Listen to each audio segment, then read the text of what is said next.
through this meeting. You can work it in somehow. It's okay. Yeah, no, don't. Well, seeing that we have a quorum, good morning, everybody, and welcome to the Built Heritage Subcommittee meeting of March 9th, 2021. I'd like to call the members to order. This meeting is being held remotely through Zoom. Those who do not need to participate in the meeting can also watch it live on the Ottawa City Council YouTube channel. While this meeting is being facilitated by technology, we are still gathered together on Indigenous land. And in the spirit of reconciliation, I would like to acknowledge that the City of Ottawa is built on the unceded Algonquin Anishinaabe territory. The people of the Algonquin Anishinaabe Nation have lived on this territory for millennia. Their culture and presence have nurtured and continue to nurture this land. The City of Ottawa honors the people and land of the Algonquin Anishinaabe Nation, and the City of Ottawa also honors all First Nation people, Inuit and Métis peoples, for their valuable past and present contributions to this land. Just a reminder to participants to please keep your microphones muted until I call upon you to speak. I will provide each committee member with the opportunity to ask questions or comment on each item in the order in which they raise their hand in Zoom. For panelists, the raise hand option is found at the bottom of the participants list. For those calling in, please press *9 to raise your hand. The committee coordinator and I will be watching for those cues. Members are also reminded to submit any motions, visual supports, or declarations of interest in writing to the coordinator at their earliest opportunity. Although the deadlines have passed for residents to register to speak and provide written submissions to the subcommittee, residents can still make written submissions to council. If you have technical difficulties signing into the meeting, you can contact the committee coordinator by calling 613-580-2424, extension 22953. A reminder that if participants are having technical issues with their Zoom connection, they may call in using the backup telephone number provided by the coordinator. And before we begin, I'd really like to take this opportunity to welcome our newest member, returning member, and past chair. I think it's just wonderful that he is returning, Councillor Gower. So it's great to see you around the virtual table. So let's move on with the agenda. I've received no regrets. Could the committee coordinator please call the roll? A reminder to members to unmute themselves when they are called. Member Halsell. Present. Member Podolsky. Here. Councillor Gower. Here. Councillor McKenney. Present. Member Conforti. Here. Councillor Brockington. Here. Councillor Moffat. Vice Chair Quinn. Present. Chair King. Here. You have quorum, Chair. Thank you. Are there any declarations of interest? Hi, Chair. I don't have any declarations for this meeting, but have been advised to just reiterate my declaration for the previous meeting, as I wasn't present after consultation with the Ethics Commissioner or Integrity Commissioner. That is the meeting, the Joint Planning Committee and Built Heritage Subcommittee meeting for the Chateau Laurier. I, after consultation with the Integrity Commissioner, had a potential deemed indirect pecuniary interest because my employer is the National Capital Commission. So just to reiterate that in person. Thank you. We do appreciate that, Member Hassel. So the next item on the agenda is confirmation of minutes. The following draft minutes are submitted to Built Heritage Subcommittee for confirmation. Minutes 19 for the regular meeting of January 20th. Minutes 1 for the special joint meeting of Planning Committee and the Subcommittee of February 5th. And minutes 20 for the special meeting of the Subcommittee of February 5th. Are these meeting minutes confirmed? Carried. Confirmed. Thank you. In terms of communications, we have received a response to the inquiry of Councillor Brockington regarding conservation plans, and it is duly noted on the agenda. Our first item concerning planning, infrastructure, and economic development, right-of-way, heritage, and urban design services is an application to alter the Châtelet building on 205 Scholastic Drive, formerly 175 Main Street, a property designated under Part 4 of the Ontario Heritage Act. Can staff please provide an overview of this report? Good morning, everyone. I'll just wait for my presentation to be on the screen.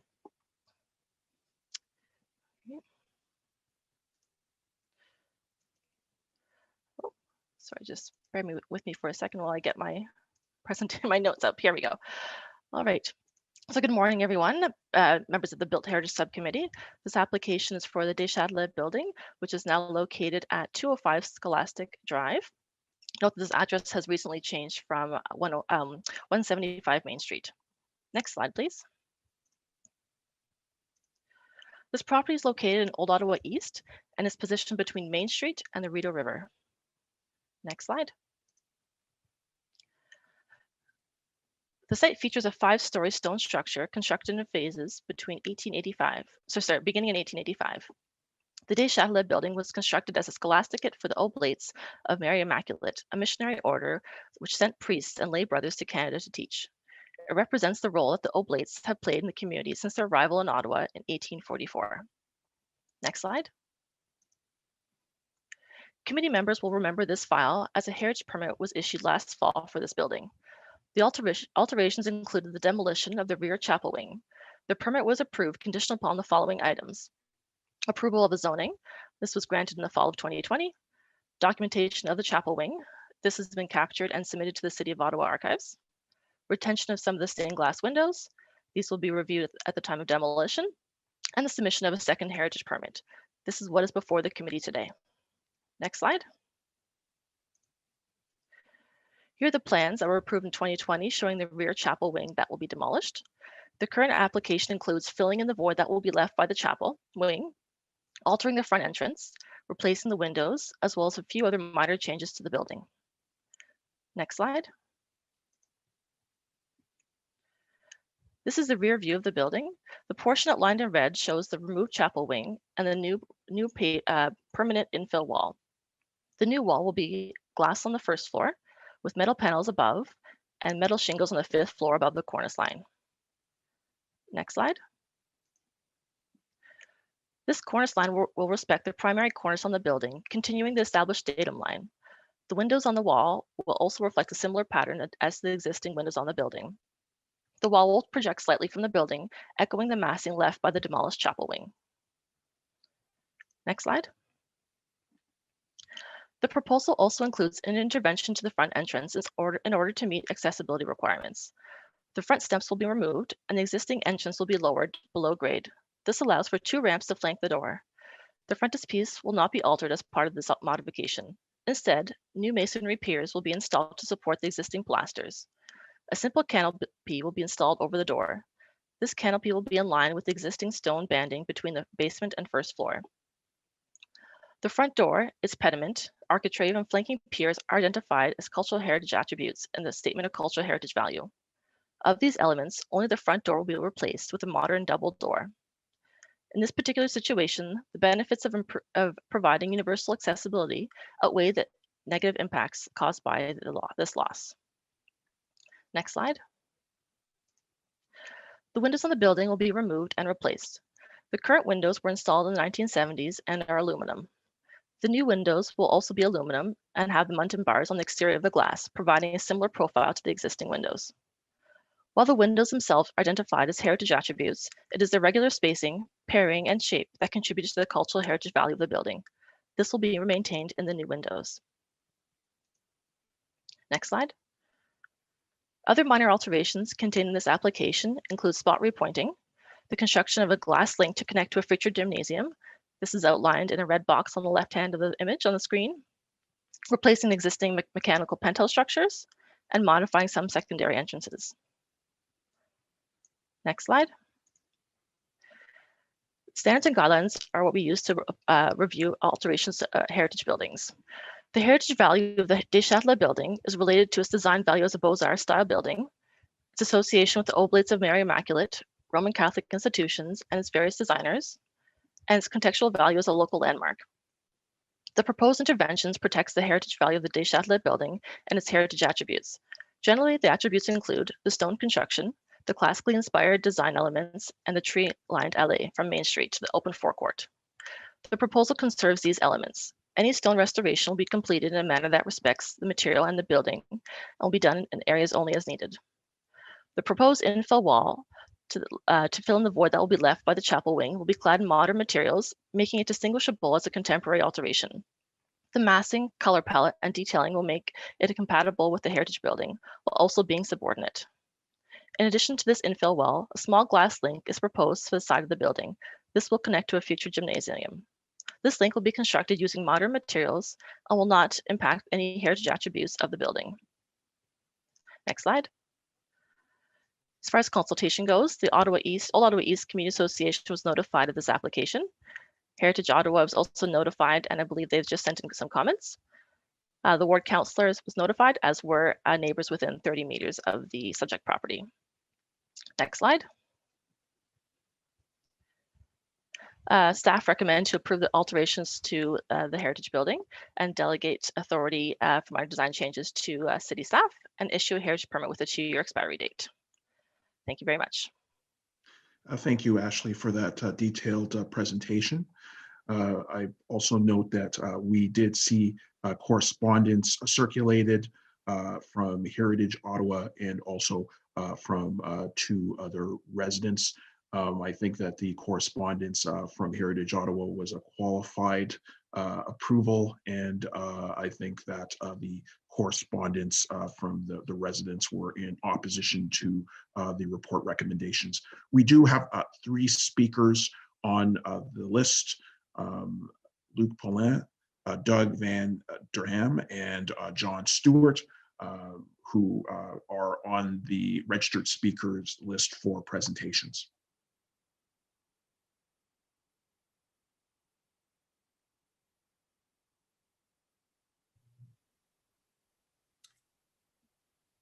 So I don't know if it's my turn to speak. So my name is Luc Poulin. I'm a representative of the owner, the Conseil d'École catholique du Centre-Est. So thank you, Mr. Chair and councillors. The CCC has submitted this project to the Ministry of Education since 2015. So Au Cœur d'Ottawa, the new school within that ward, being currently hosted at 88 Main Street. We are operating there. So this is actually our top priority for a new school within that ward, which is a much needed French Catholic institutional school within that area. The need for an institutional French school has been present for many, many years, and we are glad to be part of this community. The CCC has become owner since February 5th, and we enter into an agreement with the city and eventually to build a community center in a much needed also gymnasium area. The CCC is looking into incorporating eventually senior housing at the top 2 floors, which will remain vacant until we finalize the plans and with OCH. And we expect that the application and design meets to address a need to a construction of a new school, a community center, and housing. There's also, as Mrs. Ashley brought on to the committee, there's also an urgent need to bring this building to code and to address accessibility and mechanical and electrical needs to serve this as a school. So I think myself and Mr. Doug, the architect, will be able to respond to any questions that you might have. And we thank you very much for your time and consideration into approval of this project. Thank you so much for that delegation. And are there any questions to this joint delegation by members of the subcommittee? And I do see that member Podolsky has raised his virtual hand. Please go ahead. Thank you, Chair King. The question has to do with the future uses of the upper floors for housing, which I welcome.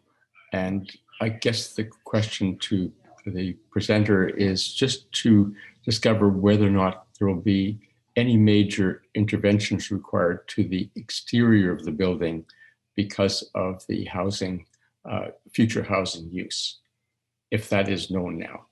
Thank you very much.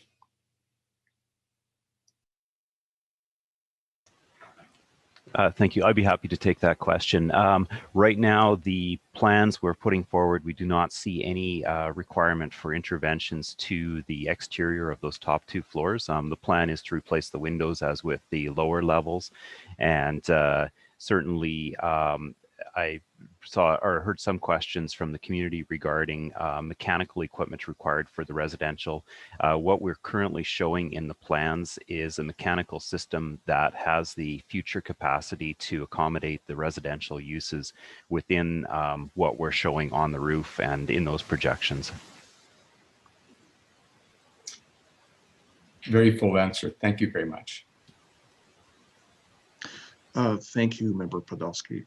I don't see other raised hands, so but I do see that Mr. Stewart is also around the table. So I just wanted to take the opportunity to just ensure that he wanted to make comments today. Mr. Chair, thank you for the opportunity. No, I prepared the CHIS, and I'm here just in case there are questions regarding it or any of the issues that might come up in this file. Thank you. Okay. I appreciate that. I do see that Vice Chair Quinn has raised her hand. Thank you, Mr. Chair. I think my question is for Doug Vandenham. Just speaking to the mechanical penthouses, what's the cladding, proposed cladding for those elements? Thank you for the question. Currently, we're proposing a metal siding cladding for those penthouses. We're trying to select a material that is going to pick up some of the kind of the surrounding colors of the sky and change with that, as opposed to something that's going to stand out. So we're looking at a lighter color with a bit of reflectivity to it. Final product's not selected yet. Thank you. Thank you for that question, and I don't see anybody else's hand raised. So I'd like to thank the delegations for their submissions. Does the subcommittee have any questions for staff? And I see that Vice Chair Quinn has raised her hand, followed by Councillor Menard. So I'll ask Vice Chair Quinn to ask her question. Thank you. I'm not sure actually that the question is for staff or not. It might be for Luc Nopin or for the Hoban team. The main entrance, is this front entrance, is obviously one of the key heritage character defining elements of the building, listed as such. Is this going to be the main entrance for the school?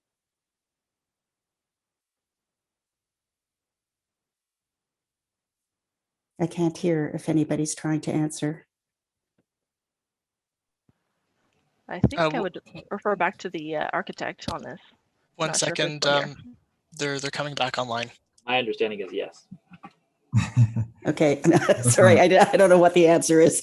So I want to confirm that the proposed entrance is going to be the principal entrance for the school itself.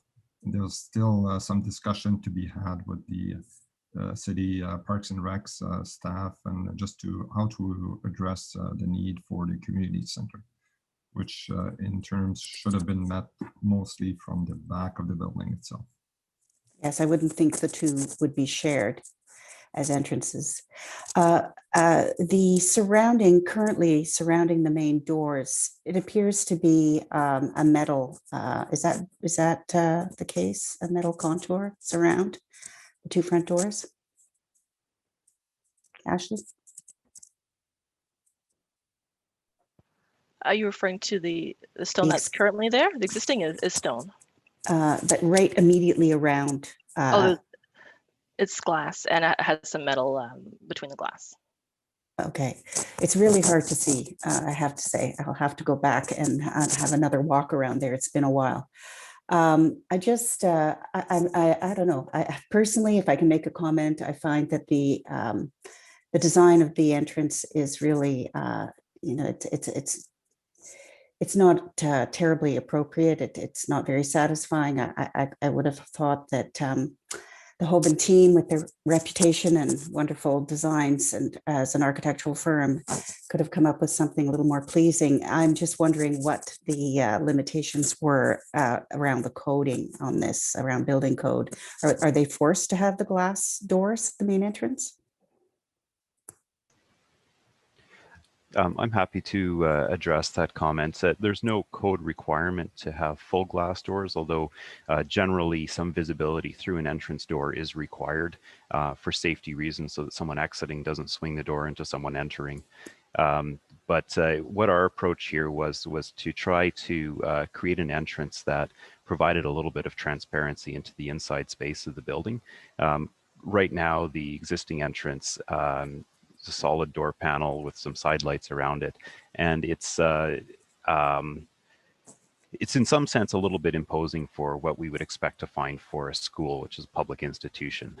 And so our intent in this case is to redesign the entrance while respecting the major elements of the portico and the kind of the horizontal line of the existing of that existing floor plane with the new canopy, but in a way that provides essentially provides a public glimpse into that kind of front entry vestibule area of the school. We think that's an appropriate response or appropriately balanced between the heritage aspects and really redefining the use of this building. No, I can see it definitely poses a challenge for what you're trying to achieve, and I respect that. I just was wondering if some of the design choices were based around meeting code requirements, and you've answered that question, and thank you for that. Thank you, Vice Chair Quinn. I see that other members have raised their hand, and the next member is Member Conforti. Thank you, Chair. I also had a comment on the entrance as well. Similarly to Carolyn, I'm not super happy with the aesthetic, but my question was more for the advice that was given to the architectural firm insofar as were they encouraged to keep the existing doors and try to make those work, modify them? And did they find that they couldn't do that, so that's why they're now being replaced? And if that's the case, what's going to happen to the original doors? Are they, instructed to keep them somewhere else in the design? So yeah, I just wanted to know, that was my first question, was what were the discussions around that, and what were the, I guess, recommendations from staff in regards to the redesign of that front entrance? Hi, this was the proposal. Essentially, what we see today is what was presented to city staff as an option. We didn't discuss the salvage of the doors or any other options. We sort of made some recommendations as to the canopy that was being introduced over the door of the new door. But other than that, there weren't a whole lot of discussions about different options for this for the entrance. Okay, so Chair, I guess to rephrase my question then, was there any study in modifying the existing doors to be universally accessible, or was that never even on the table? And what were the limitations, similar to Carolyn's question, what were the limitations around that? Or why wasn't that looked at? If I may, Mr. Chair, just inform, there was no clear instruction given to the architect in terms of removing the existing doors. Our concerns for the school board is to introduce at least a functional entrance to the children. So the weight of the doors, accessibility was the main concern, and the use of the doors in terms of the aspect itself, if we could have introduced those and at least keep them. That would have been for sure one of the things that we would have looked at. But also, again, speaking to the fact that what Mr. Doug just voiced, is that we wanted to create also some kind of a see-through through the building. Just that was one of the aspects that was proposed originally by regional, to have that see-through through the building itself and create some more luminance inside the building itself. So that's why we introduced more glass into that. But the accessibility was more of the focus itself, and to create a functional entrance so that the children can enter into the school without help from adults. Right. Okay. Yeah, I guess.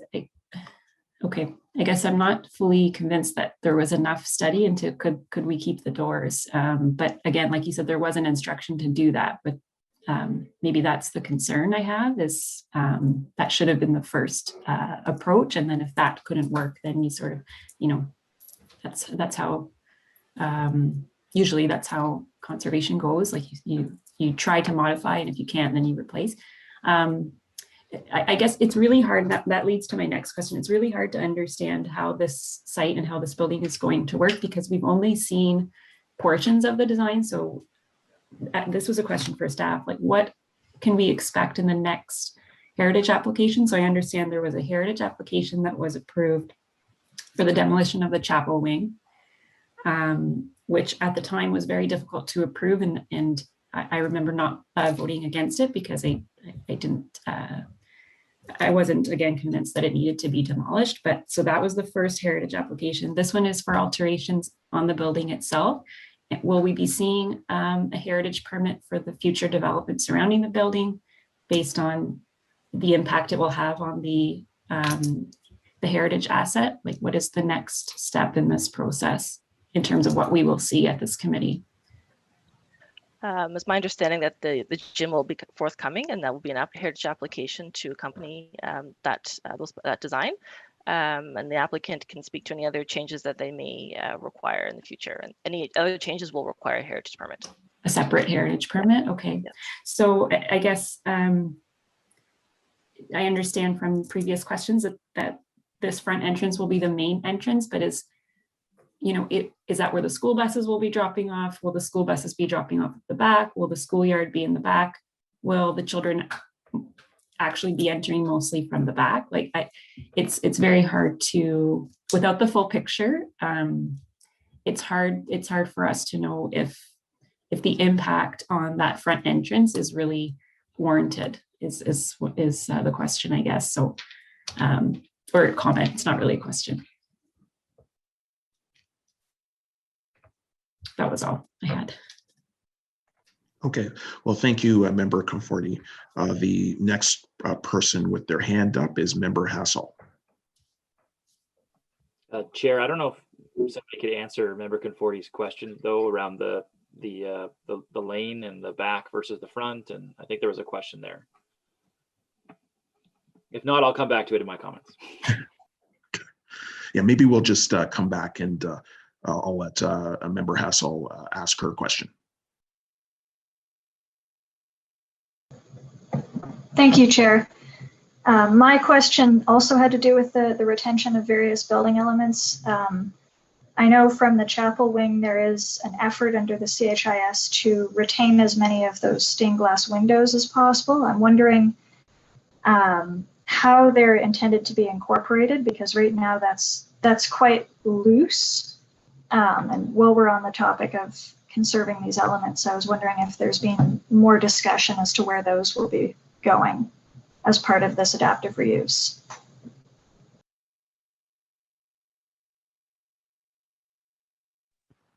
I would defer to the applicant's team for their intentions for where to use them on site.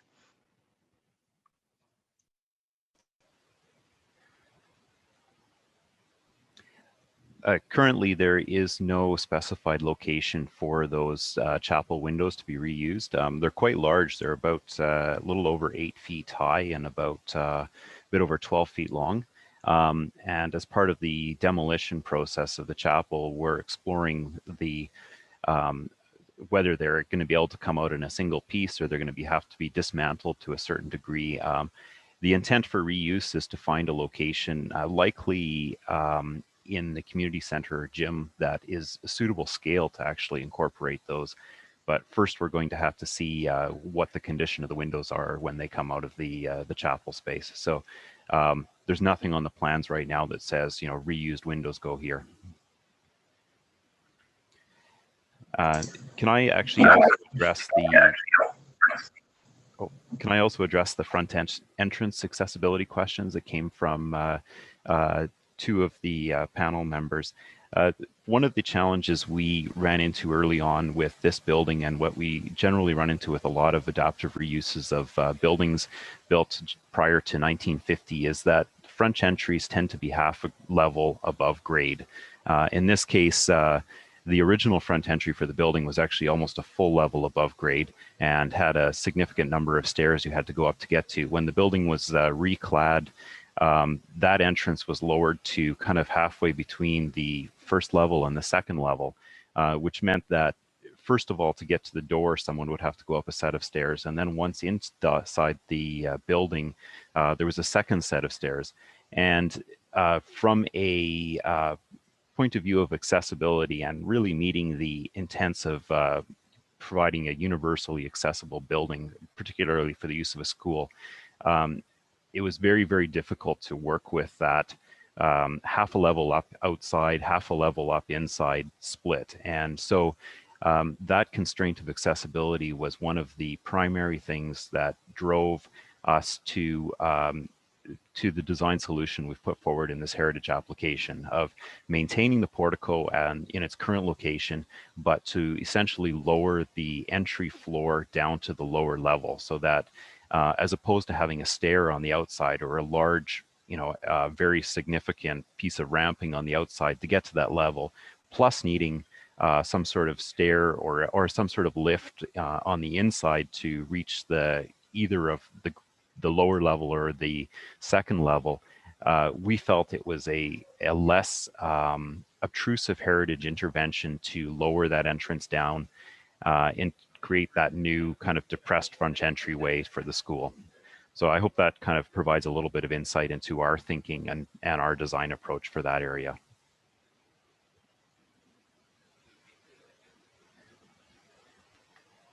If I may just add on to the retaining of the stained glass, for sure, as Mr. Doug just mentioned. So regional is actually within the works of trying to remove those stained glass, and the CCC has agreed temporarily to store them within the building, the Châtelet building, in the meantime, just to try to see how they will be incorporated within either this building or another building, which is the gym adjacent to it, as soon as we finalize the agreement with the city. Yeah, thank you for that input. I was wondering if Member Hassel had any more questions. No, it was really seeing how the retention of the windows was carried through from the demolition application to this current one for modifying the new building. But if that's still to be fleshed out, then I gather city staff will be following up and reviewing how those are incorporated more. Thank you for the questions. And the next person with his hand raised is Councillor Menard. Thanks very much, Chair, and thanks to the members for asking very, very good questions. I'm supportive of the overall approach here. I think a lot of it makes sense, but I also have similar questions and comments that we've been talking with the applicants about. And we did hold a meeting with them and the community, and generally I'd say the community is overall on board, but again, they also have some questions about the front entrance and other pieces. So I'll start in the fire lane in front. This is actually going in city space. It's a park space portion of it is, and it's actually changing some of the potential outcomes for the park right in front, which is also a heritage feature, heritage attribute. So I'm just wondering, in the depictions, you've actually put buses in the lane in the pictures. but there's no agreement right now to have any vehicles in that lane at this point, if someone can just confirm that. Yes, I do want to confirm that it always has been somewhat of our intent just to try to take off buses from the municipal roads and just to not create chaos within the community. But nevertheless, I think the fact remains that we still need to enter into somewhat of an agreement with the city, as the request has been forwarded to staff, city staff, to consider putting buses within that lane. Just a reminder that fire lane is going to be deemed a request, or not really a request, but a code requirement in terms of addressing the fire department needs. And as soon as we present our full permit application, then we will receive comments from the city staff to that effect. Okay, and member Conforti had mentioned whether the fire lane could be at the back or the intent there, and was there any thought of putting it in a different location, or must it be right in the front? The CCC wasn't able to acquire additional space in the back, and that would have, because of difficulties in terms of, I think, sloping and also accessibility to the school and to the building and the different application. But in that terms, there was no conclusion to relocate that fire lane. It was always deemed and submitted as through the CDP, through the city, that the fire lane would be in front of the school. Yeah, and I think the concern is we don't want to have vehicles going. It's going to be a public park. It's going to be a beautiful public park, and you don't want to have vehicles driving through a public park where you can avoid it. And in this case, we can avoid it. And I think we need to make sure there's no agreement for buses. Or I've even heard some people mention having cars go through that lane as well, be driving through there in front of the park. And so that's a concern of my office. I know Kevin's on here as well. But that I just want to raise that concern, Chair, and make sure that there's no agreement reached. We are giving some delegated authority today in the second clause of the motion, but I want to reiterate that there is no agreement with our office or anyone else at this point to have vehicles use that fire lane in front, going through some park space. There's also a comment in the CHIS that goes through the connectivity with the park and the front entrance of the building. And there's a comment in there that says it'd be nice if there has to be a fire lane in front, if there's some connectivity with the actual front entrance. Because right now it's just a lane going through, there's no connectivity, there's no flow. It really cuts that space off, the three paths end there.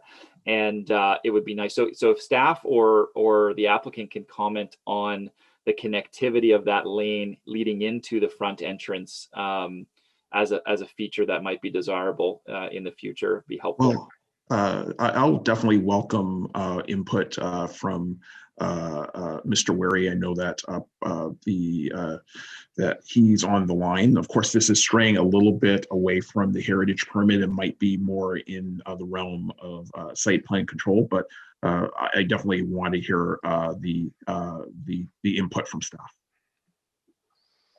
Thank you, Chair. And to respond to Councillor Menard's concerns, the Forecourt Park is the official name of the park that's in front of 205 Scholastic.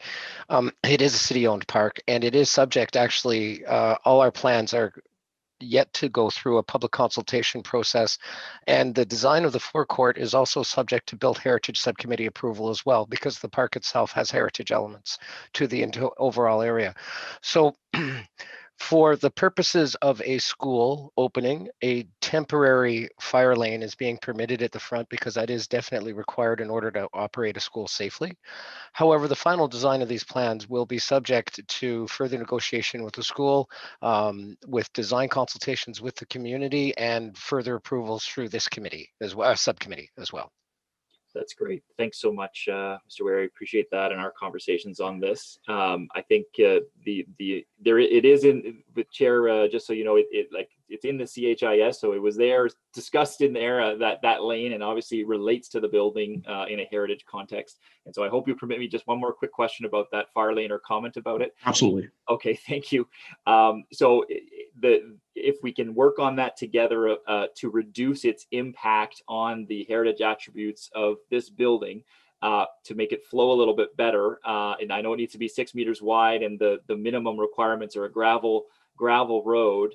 But the more we can connect it and have connectivity going through the forecourt park right into the front, I think the better we'll all end up. So looking forward to those discussions and consultations that come up. With regard to the front entrance, there was members of my community that did comment on the need for a more grand front entrance into the building. And that was a desired feature. I understand why the application has been submitted as it has, and I'll be, I support it as it is. But I know there was some desire there for that piece, as well as some concerns about the mechanical on the top of the roof. And there was a suggestion to put that in the top floor. And I'm just wondering, I think there was some discussion about cost related to that. If Mr. Vandenham can just comment on the difference between the two and having it on the roof and the relationship with the heritage building. Certainly, I'd be happy to comment on that. I guess one of the premises that we started with on this project was to try to best accommodate the range of uses that are being proposed here. So the community center, the school, and the residential component. And I think for the residential component to be successful in terms of a project, we want to make sure that we're allotting it appropriate amounts of space. And I'm hesitant to, just from that point of view, to say, we should take away a fairly significant amount of floor space from that residential use to accommodate mechanical equipment. Second aspect of why, from our point of view, we believe mechanical equipment on the roof is a better solution is that the incorporation of mechanical equipment into a floor space in this building would require a fairly significant amount of louvering and mechanical air, like makeup air entrance. And that would require replacing, say if we took the approach of mechanical equipment on the two wings, essentially all the top floor windows on those wings would have to be replaced with ventilation louvers. That would have a fairly significant impact on the heritage aesthetic of the building at those top levels. I guess the third aspect is, given the scale of the building and our ability to, or our approach of breaking the mechanical equipment up into kind of 3 pods, so one in the center behind the building pediment, and then 2 pods on the kind of on the 2 lower wings, we think that we can manage, or we've mitigated the sightline impacts for someone who's standing in the forecourt or standing kind of within the, the viewing proximity of the building. I just caution that the elevation images, which do show the mechanical equipment looking fairly prominent, I guess, and that's raising the concern of people in the community. Those are views that are impossible views. You can't ever see a building from a purely elevational view. That's a viewpoint taken from an infinite distance away. And so it does not actually reflect the experience of someone standing in the forecourt. And if you look at the forecourt shots, you'll notice that the impact of the mechanical equipment on the rooftop, as seen from the shots looking from the west side of the forecourt, where the future residential back-to-backs will be, mechanical equipment, it has a very small impact on the roof line in those locations. So between all of those points, we think that the best solution here, from accommodating the 3 uses of the building, also from a heritage impact point of view, and from a cost point of view, are to put the equipment in those 3 groups on the rooftop. Very helpful comments, especially that first comment around housing on the top. Even more incentive for us to get that affordable housing either through OCH or others in that top floor of that top 2 floors of that building, seniors affordable housing and others. So really appreciate that, and thank you for the presentation. Thanks, Chair. Thank you, Councillor Menard. I don't see any other hands raised for questions for staff. So do any of the members have any comments on this item generally? And I see that member Podolsky has raised his virtual hand. Yes, thank you, Chair King. I think that I'm very pleased overall that we have found uses for this building, and the combination of a school and future affordable rental housing, I think, is actually wonderful. I think that the overall approach to the interventions of the exterior, I think, are very sound. I also support the concept of that the Hoban architects have shown as to how to enter the building for the students by bringing the entrance down to what I take to be the basement level, and bringing the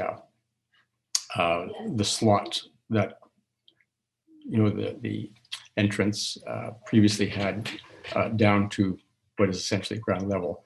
I think that the difficulty, and Doug, this is for you, is that the character of the interventions at the front entrance are a disappointment visually. I think that in particular because this is the focal point at the end of a long avenue leading from Main Street, and to come up this wonderful boulevard and the entrance as the focal point as an area where we have raised expectations. So I think that I would suggest that you work with Ashley and the community. I'm not going to introduce any particular motion on this, but I think you should work with Ashley and the community to come up with something that is really quite elegant, in its language that satisfies the position that this entrance takes. And so just make a note to revisit this, get rid of those clumsy things on each side of the door, whether they're stone or whatever. But that's just a little bit of informal advice, which constitute my comments on overall, a wonderful use for this building, and I can't wait to see it all occupied. Thank you. Thank you, Member Podolsky. I don't know if anybody else is going to raise their hands for comment. I don't see other hands raised, but I also want to follow in the footsteps of Member Podolsky to say that I'm also supportive of the staff recommendation concerning this application to alter the building, really in order to facilitate the adaptive reuse and preservation of the building for wonderful uses in my estimation, both a school and affordable housing. I wish we could see more of these types of projects across the city where we utilize historic landmark buildings for contemporary use. And obviously, in order to achieve this, the construction of a permanent infill wall to fill in the void that will be left when the chapel wing has been demolished is necessary, as well as the replacement of the windows. But I do share a concern around the table here that there are aesthetic challenges concerning modification to the front entrance. However, we have to acknowledge that these modifications are required to meet necessary accessibility requirements. I would agree with Member Podolsky that it would be good if the applicant and the developers could really work with staff to have something that is more desirable in terms of the front entrance. However, overall, I think that this is a good report that's in front of us, and as a consequence, I will be supportive of the report. So the report is in front of us. Is the report carried? Carried, yes. This report is scheduled to be presented to Council on April 14th, 2021. The next item in the agenda is an application to alter Reagan House, 66 Stewart Street, a property designated under Part 4 of the Ontario Heritage Act. Can I please ask staff to provide an overview of this report?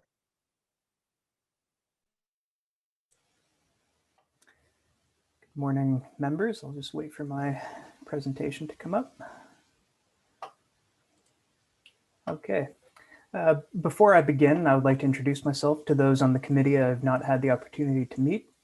I am Jack Mallon, and I am a junior heritage planner that has been working with the heritage planning team since October of last year. Today, I will be presenting staff recommendations for a heritage permit application to alter 66 Stewart Street, a property designated under Part 4 of the Ontario Heritage Act. Next slide, please. The house is located on the south side of Stewart Street between King Edward Avenue and Cumberland Street. Please note that in page 3 of the report, it mistakenly states that this property is surrounded by the Stuart Wilbrod HCD, but it is in fact surrounded by the Sandy Hill West HCD. Next slide, please. Known as Reagan House, 66 Stewart Street is a large 2-story red brick veneer picturesque Victorian residential building. The building features matching dormers flanking a central gable, a 2-story painted wood entrance porch, and decorative barge board. The house is an architecturally sophisticated example of middle-class housing, first appearing in the Ottawa City Directory of 1864. The building was constructed during the first phase of development in Sandy Hill by bricklayer John Reagan as his own residence. Today, the house is very intact. As you can see, the porch and brickwork is in very fine condition. Next slide, please.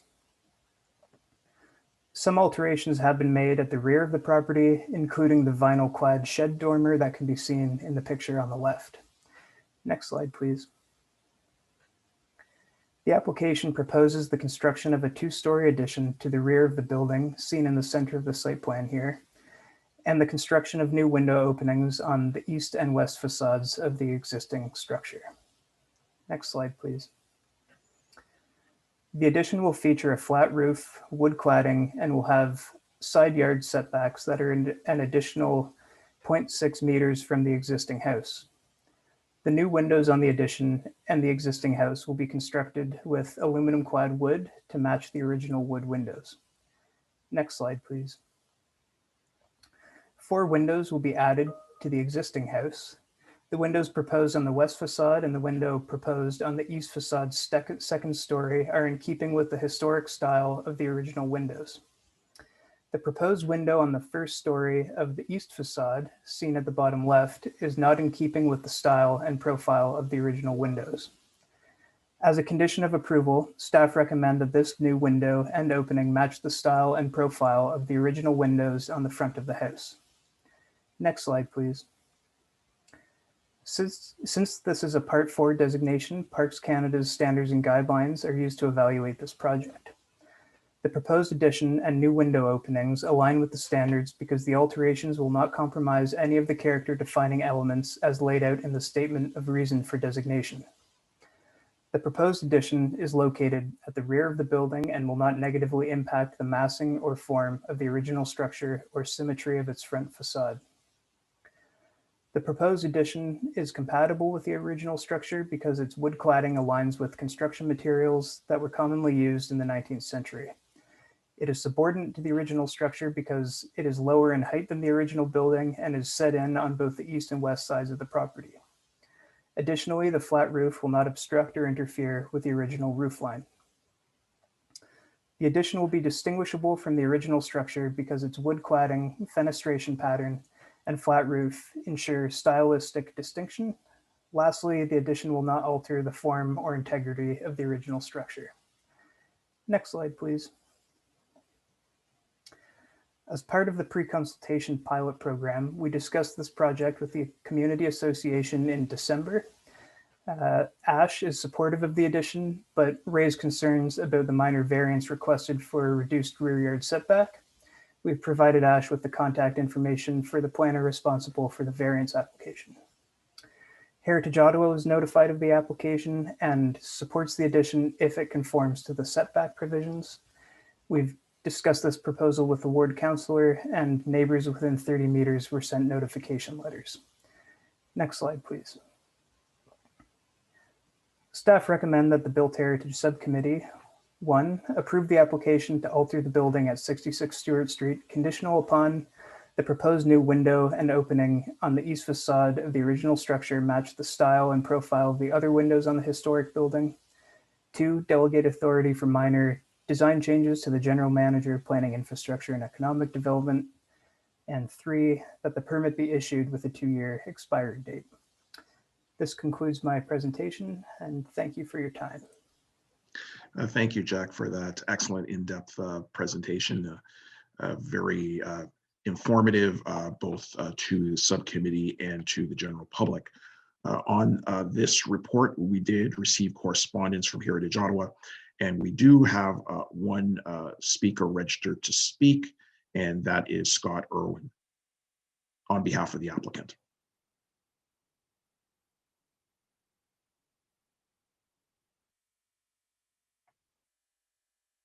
And if Scott's on the line, he can go ahead.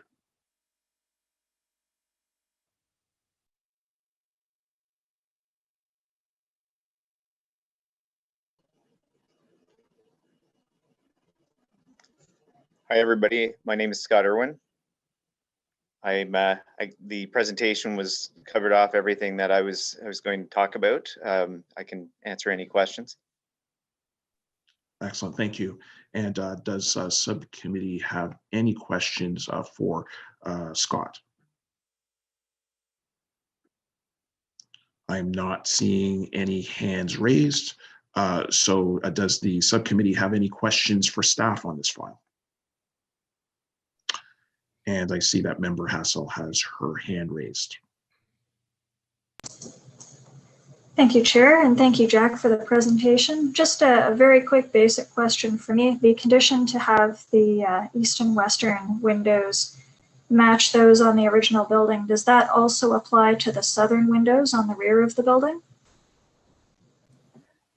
No, this will only be for the windows added to the existing structure.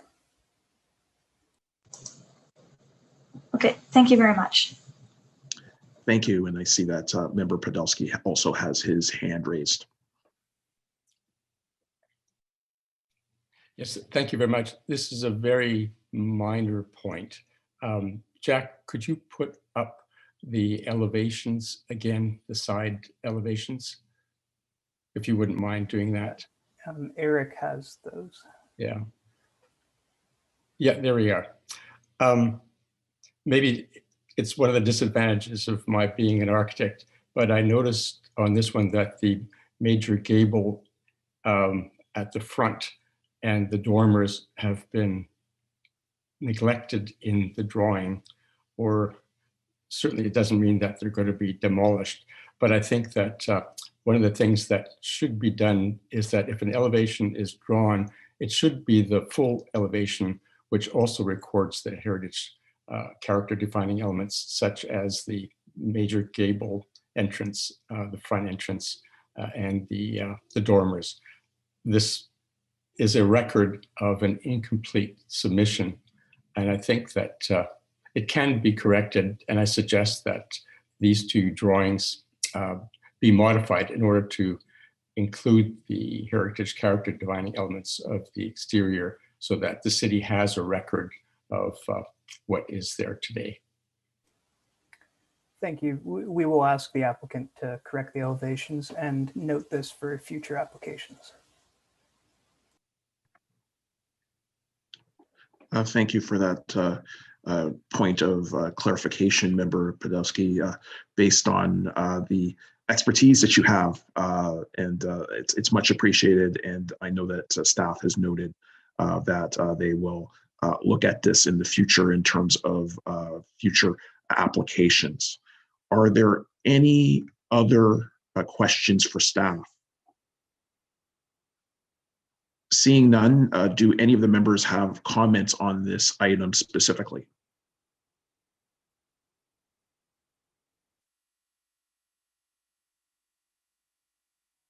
And I see nobody with their hands raised.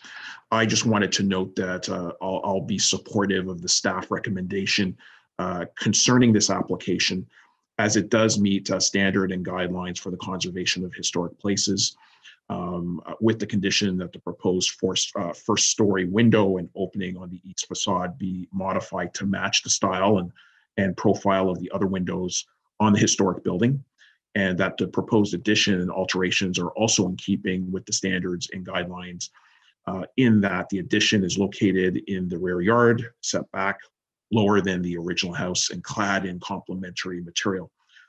Additionally, the new window openings will not affect the fenestration pattern of the original house. So as a consequence, I'm supportive of this report. Is the report carried? Carried. Carried.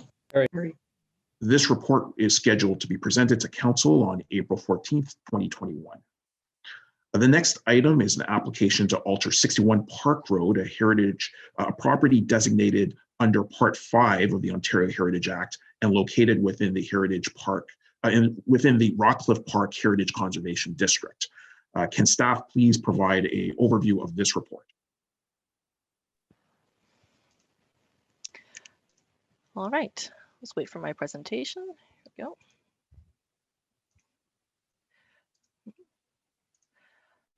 Okay, so applications for alterations to 61 Park Road, a property located within the Rockcliffe Park Heritage Conservation District.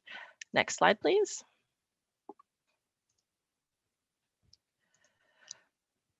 The property is located at 61 Park Road at the corner of Park Road and Elmwood Avenue. Next slide. The house was built in circa 1908 and was designed by local architect Warner Nofke in the English cottage style. This is a Grade 1 house within the Rockcliffe Park Heritage Conservation District. The applicant has received a heritage permit in 2017 to alter this property. This included an addition to the side and rear, an increase to the roof pitch, some restoration elements of the existing house, and the relocation of the garage and driveway.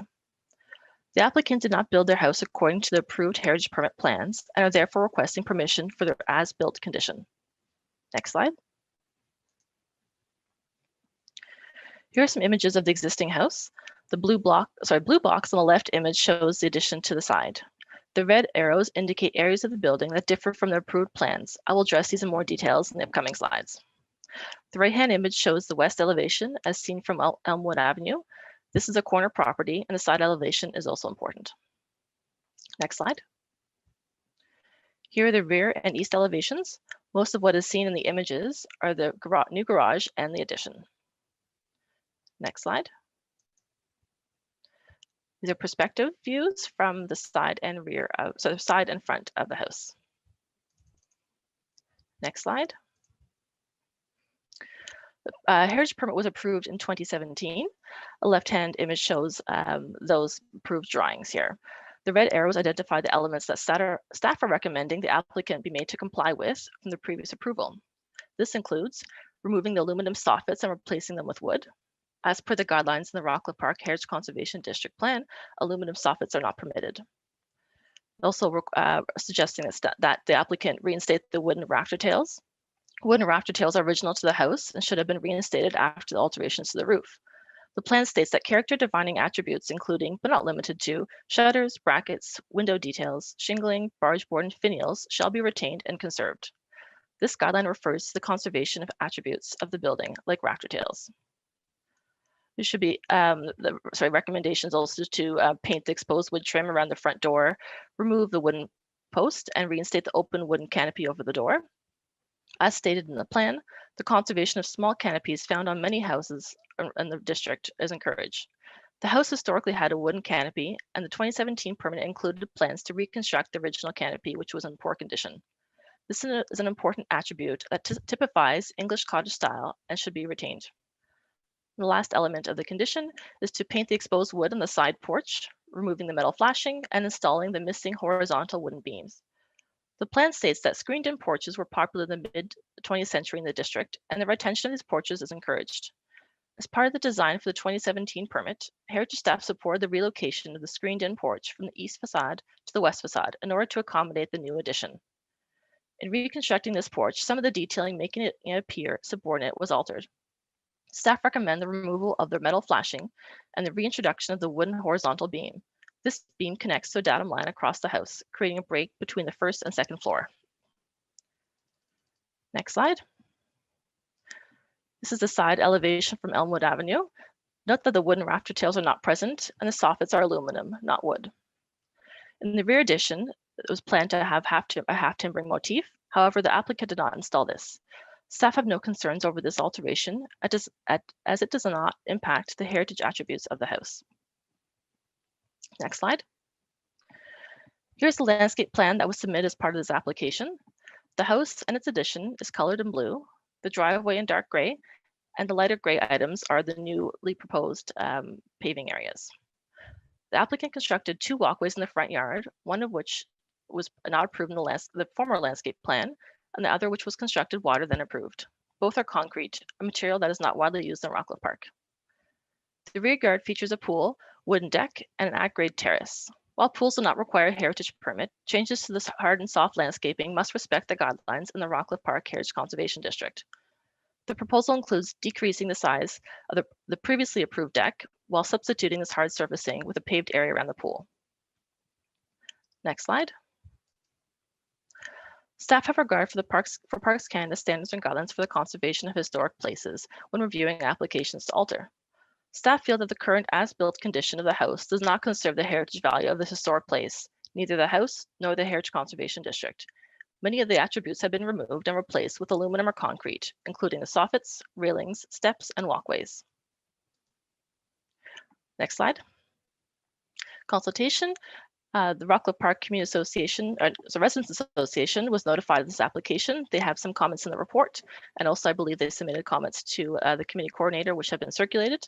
Heritage Ottawa has also submitted some comments. The ward councillor is aware of this application, and neighbors within 30 meters were notified of the submission. Next slide. Staff recommend to approve the application to alter the building subject to the following conditions: removing the aluminum soffits and replacing them with wood, reinstating the wooden rafter tails, cladding the concrete landing with stone and using wood for the front railings and steps, painting the exposed wood trim around the door and replacing the canopy with an open wooden canopy, painting the exposed wood on the side porch, removing the metal flashing, and installing the missing horizontal beams. Staff also recommend to approve the landscape plan conditional upon reinstating the front yard to the original 2017 approval. And the last item is to issue the permit with a 2-year expiry date. Thank you very much. Thank you, Ashley, for that report. As you had noted in your presentation, there was a large amount of correspondence that came in. We did receive correspondence from 7 parties, including Heritage Ottawa, and we do have a number of registered speakers, including the owner, Charles E., who is first in line to speak. Charles, please go ahead.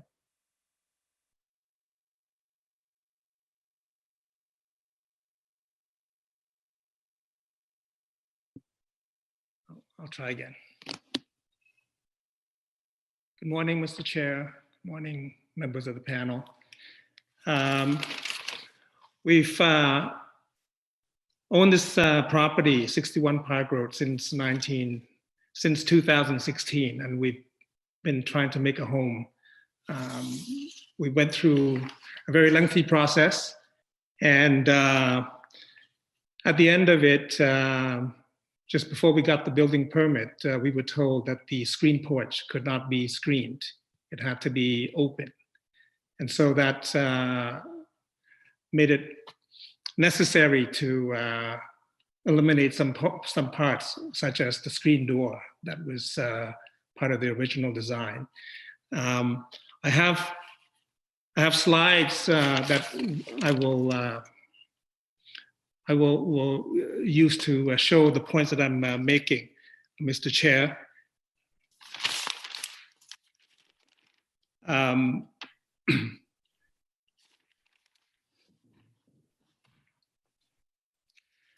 We had a lot of consultation. We had a lot of input from the heritage staff, and the final package that was approved, the design package, had 2 different designs on it. If I could ask for a slide to be brought up on the screen, that would be great. The slides are up. Yes. So could we go to page 18, Mr. Pilot? I will only skip this, do this skipping once. So this is the cover page of the approved design package. It shows a very clean eave line and gable, and there's no rafter tails visible on that. And that was the design that the architect submitted. And later on, during the process, I think the heritage staff convinced the architect to put rafter tails on. And the reason for that was because of some misunderstanding by heritage staff. If I could go back to page 1, Mr. Pilot, that would be great. And we'll go to page 2 if you don't mind. And next. Next, sorry. This is a bit out of order, but this shows this. I did this on the weekend. I put circle around houses in the Rockcliffe area with aluminum soffits. The red circles represent houses where there's aluminum soffits present. And I also made an area, just a large circle around an area, or drew a line around an area on the right of the screen. The new Rockcliffe area has higher than 80%, higher than 80% of houses had aluminum soffits. The area in the middle where the lake is and around there, I didn't do a survey, but I would think that it would be between the two, the percentage would be between the first and the second part would be somewhere in the high 50s to 60s. So this is but that's not the reason why it happened. I'll give you the information behind the aluminum soffit in a second. Also, I made a note of where new constructions that just finished or is being finished that I noticed in those areas where they have aluminum soffits, and those are the yellow spots on the map. So those are the, we can blow up the map and find out the exact address.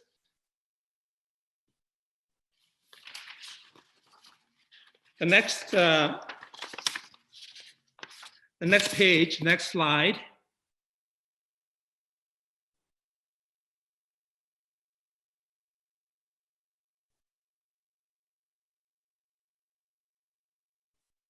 Next slide shows houses, those 6 houses with aluminum. 1 minute left. Pardon?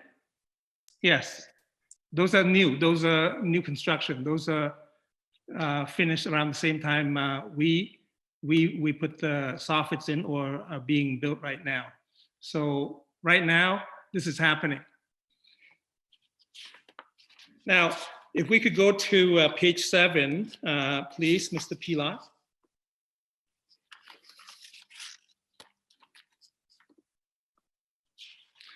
This section has to do with Rafter Tails. As you can see, the original house on the upper left had no Rafter Tails. The drawing that is on the cover of the approved package had no Rafter Tails. Below, on the lower left, there's a picture of the part of the gable with fascia boards fallen off. There's a part of it that is still stuck on that shows that, there's no rafter tail. So those areas where there's rafter tail or what looks like rafter tail showing, they're showing because the house was falling apart. And we see these rafters. But that's not the original design of the house. So your time is expiring. So I just wonder if you could wrap up your presentation. I have more to talk about, Mr. Chair. I don't know how to handle that because this is a very complicated issue that I need to make a point on. We typically afford delegates 5 minutes, but I usually allow some latitude in terms of wrap up. So can you just briefly summarize your? Can you just summarize your presentation? Could I go through the slides quickly? No, because we do have rules here for 5 minutes for all delegations. I Yes. do usually Okay. allow for some latitude, but if you can wrap up within a few sentences, your presentation would be appreciated, and then we will move forward with questions Yeah. to you from Of board course. members. Understood. So that's Rafter Tails. And we have other things as well. The site plan was approved that showed a wide front step and with a very narrow walkway up to the front that didn't line up properly. So in summary, the plans that were drawn was enough to get heritage approval, but not enough to make it workable for us. So as a result, we had to go back and fine tune some of these designs so that the house, the house that's built is complete and it can function as a house properly. Thank you, Mr. Chair. Thank you. And we do have questions for you from members of the subcommittee. The first person with their hand raised is Councillor Brockington. Councillor Brockington, go ahead. Thank you, Chair, and thank you, sir, for your presentation. Realizing there's a lot to unload and perhaps questions posed to you will give you a chance to elaborate further. You touched upon this in your presentation, but I really want you to get into some specifics with me or with us. And let me just read to you a short paragraph in the staff report and then ask for your comment. So in 2017, a heritage permit was issued to alter your property. This included an addition, removal of the garage and driveway, creation of a new 3-car garage, increasing the height of the roof. Over the course of the past few years, that work has been going on. However, it has not been built according to the approved plans. So I guess the question is why? You alluded to the fact that perhaps you got direction from heritage staff that maybe you perceived allowed you to do this, but I want you to elaborate. Why has that not been followed as far as the heritage goes? In terms of the original design, on the exterior, the plans were not. First of all, the house is still hasn't had a final inspection. We're still doing construction. It's slowed down. Second, there were aspects of the design that were not complete, such as the walkway and the lack of a side walkway from the front walk to the garage, to the driveway. And with regards to the aluminum, my construction manager found a company doing aluminum nearby. He got the company to come over and give us a quote, and then the aluminum got put on. And the understanding is that it's a common thing, and I didn't even pay attention at the time in terms of the aluminum, not being appropriate or acceptable. Other aspects, so I mean, the things that come up during construction, measurements on an old house don't line up properly. We had to move the porch slightly forward because the wood column would have blocked the window. So those things came up and we had to adjust on the ground as it happened. Okay, Chair, I think the bulk of my questions are for staff, so I'm going to thank the delegate for his presentation. Thank you. Thank you. Thank you, Councillor Brockington. Councillor Moffat.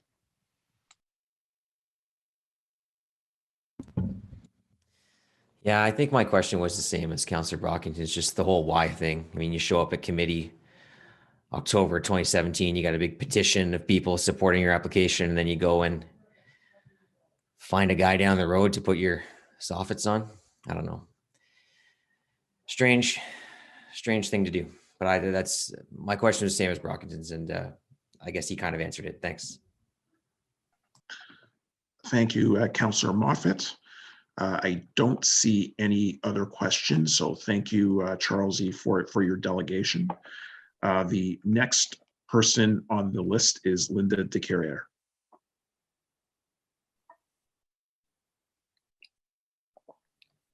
Thank you, Mr. Chair. Can you hear me? We can. Thank you. I'm speaking to you today on behalf of the Rockcliffe Park Residents Association Heritage Committee. And I just want to clarify that it was the Rockcliffe Park Residents Association Heritage Committee that was notified by, kindly notified by city staff. So the first point that I would like to make to you, Mr. Chair and members of the committee, is that the Rockcliffe Park Residents Association Heritage Committee supports the city staff recommendation for BHSC to council as stated in the documents that you have received in relation to the application to alter 61 Park Road after the fact. We have been informed by city staff that these changes were carried out without discussion or approval by city staff, and we confirm to you that these were also carried out without discussion with the RPRA Heritage Committee. I'd like to also point out that 61 Park Road is a grade 1 property, which should be treated with the highest level of conservation practice. Implementation of the approved designs respects and reinforces the attributes, objectives, and guidelines of the approved by Council Rockcliffe Park Heritage Conservation District Plan and the principles of the standards and guidelines for the conservation of historic places in Canada. Their removal does not. Secondly, in addition, we've received the following from an immediate neighbor: that a fence abutting property was built over property lines and was subsequently removed by the owner of 61 Park upon request of the neighbor. It is unclear as a result of safety standards regarding fencing around a pool are now being adequately addressed. The neighbor also believes several trees were removed by the owner during construction and is unsure if this impacted the approved landscape plan. Finally, when constructing the driveway, the owner and/or workers cut the roots of the neighbor's large mature Norway spruce, and an arborist recommended immediate removal of the tree, given the tremendous damage and potential danger of the huge tree falling over. The City of Ottawa Forestry Inspector was equally very concerned and recommended the tree be taken down as soon as possible. The neighbor is unsure if the finished driveway is in line with original approved plans and/or if the final driveway is at the appropriate distance from the neighbor's property, but it appears to cover a very large surface and is relatively close to the property line. That statement was a quote from the neighbor. Therefore, the RPRA Heritage Committee respectfully requests that the BHSC recommend that the neighbor's allegations be verified by city staff, and if confirmed, addressed by city staff, and that the RPRA Heritage Committee be kept informed. We recommend that if there are any new designs that require approval, that they be subject to the recommendations of the BHSC and approved by City Council. The third aspect of our submission to you, and this is the final one, Mr. Chair, city review and approval process, which involve the substantial engagement by the community and the assiduous administration of city staff, are expected to deliver as promised by the drawing subject to the heritage permit submitted by the applicant. Whether different designs had been submitted earlier and might have or might have not been approved is a moot point. Several different designs could have been submitted, which might have met the RPHCD 1 minute plan. left. Sorry? 1 minute left. Okay, and the S&G and city approval. Several would have not. The key point is that these are the designs that the owner presented and that the community, city staff, and BHSC analyzed, reviewed, recommended for approval, and that City Council approved, none other. The process carries a cost in time and resources from the community, from the city. To support an applicant's discretionary decision without any consultation with city staff to not implement the designs that the applicant submitted in order to obtain a permit, and which are then subject to a City of Ottawa heritage permit, suggests that city processes are perhaps being considered foregone conclusions. This lays waste to community engagement and to city staff and processes, time and costs, and establishes a precedent not only for this applicant, but for all others who obtain a heritage permit henceforth to consider. We therefore support the recommendation from BHSC to Council as stated. Thank you. Thank you for your delegation, and I will ask whether any members of subcommittee have questions for you.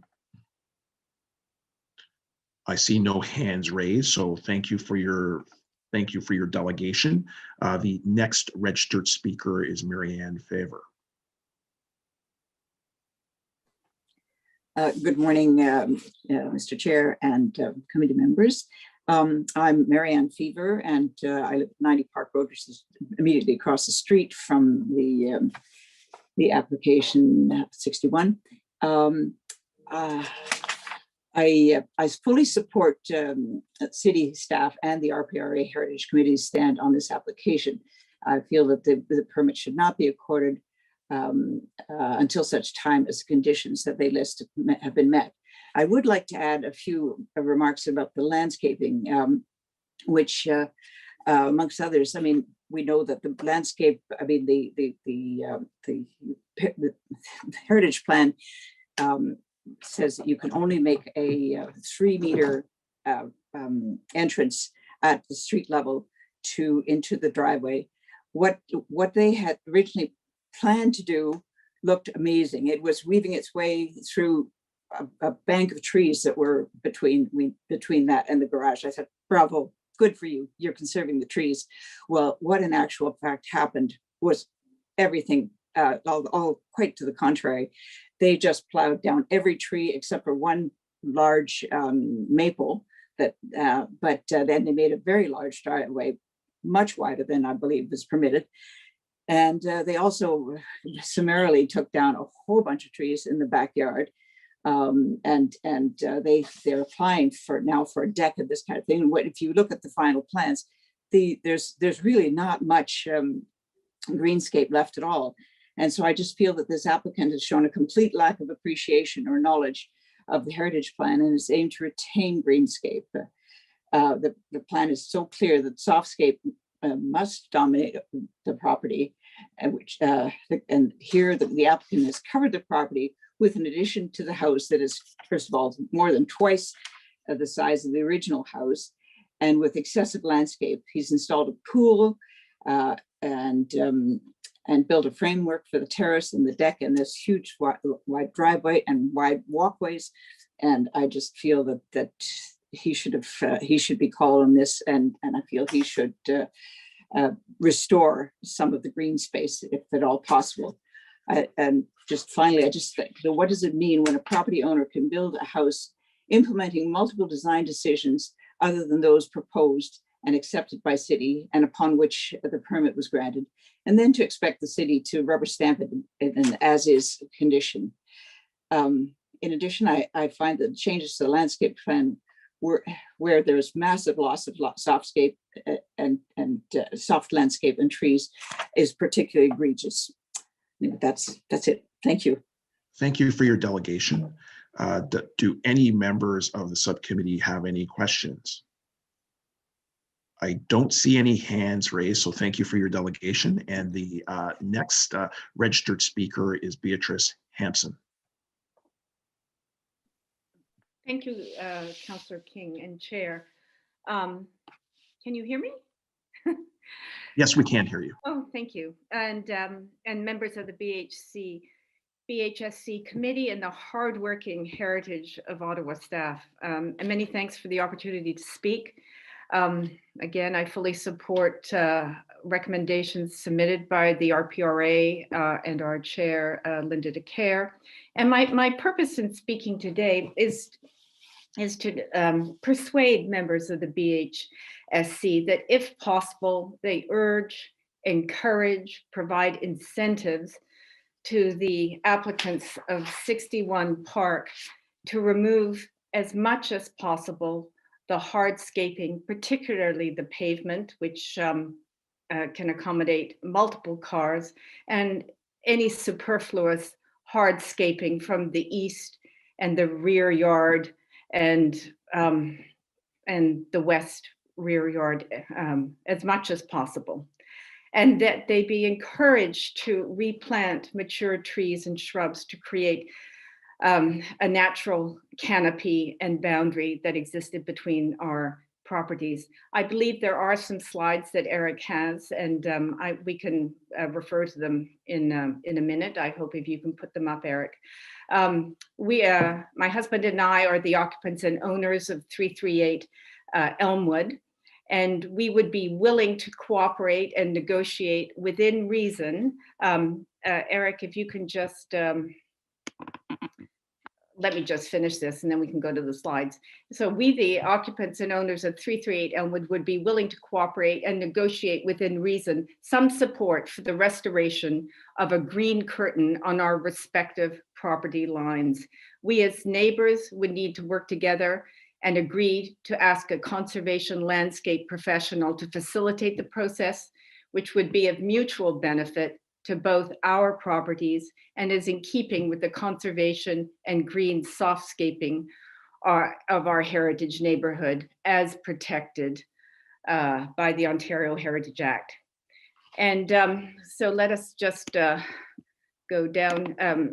Eric, if you can pull up the original canopy, or just scroll right to the bottom. So that slide, if you look at the bottom, the bird's eye slide was a 2010 picture of Mrs. Littlejohn's house prior, that one, there we go. Prior to the ease purchase and bulldozing. And as you can see, it is very, very green. Now, Eric, if you can go to the slides of the snowy fences in our backyard. Do you have those, Eric? Is Eric there? Hi, Beatrice. I'm not sure what you're asking for. Oh, okay. I submitted pictures of the fence line at the rear of our house for the committee. Sorry, I meant to put on this timer. Chair, I'm in your hands. I can try to pull them up. It will take time. There were a number of submissions from the speaker. Yes, there were. Anyway, there are a lot of. So instead, I think if you can speak to it without the slides, just for the interest of time. Okay. I know that the slides have been circulated to members. Okay, that's great. That's great. So what I'm asking for is that a replacement of the green boundaries, the green canopy in consultation with a conservation landscape professional. And there is a plastic fence, which is the fence posts were actually drilled. And I think the fence posts, or the holes for the fence posts, probably are on our property. They're certainly on an ancient retaining wall that is more than 100 years old. It was a boundary wall that shows up in a 1928 photo. It also shows up in the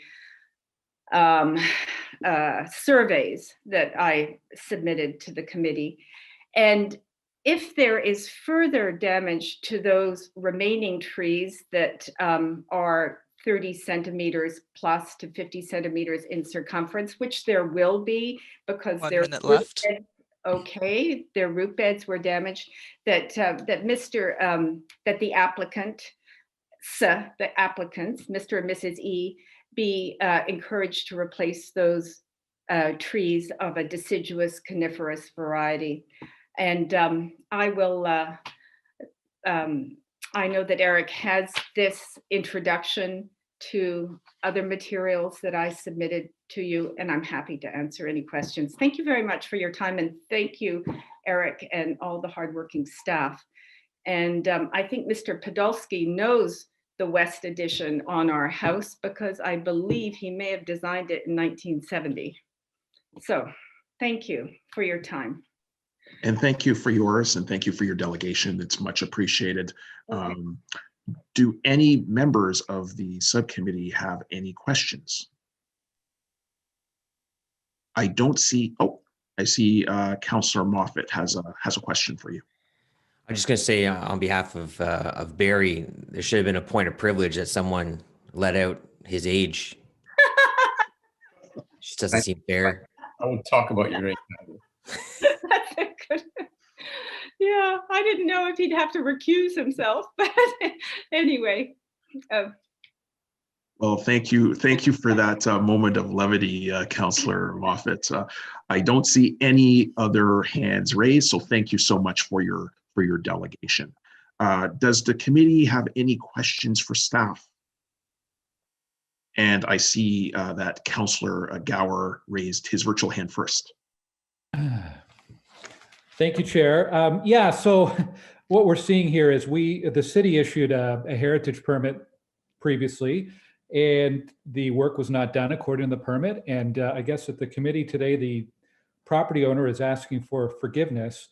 What I'm curious about is a bit of the process. How does staff usually ensure that the conditions of a heritage permit are actually adhered to by property owners?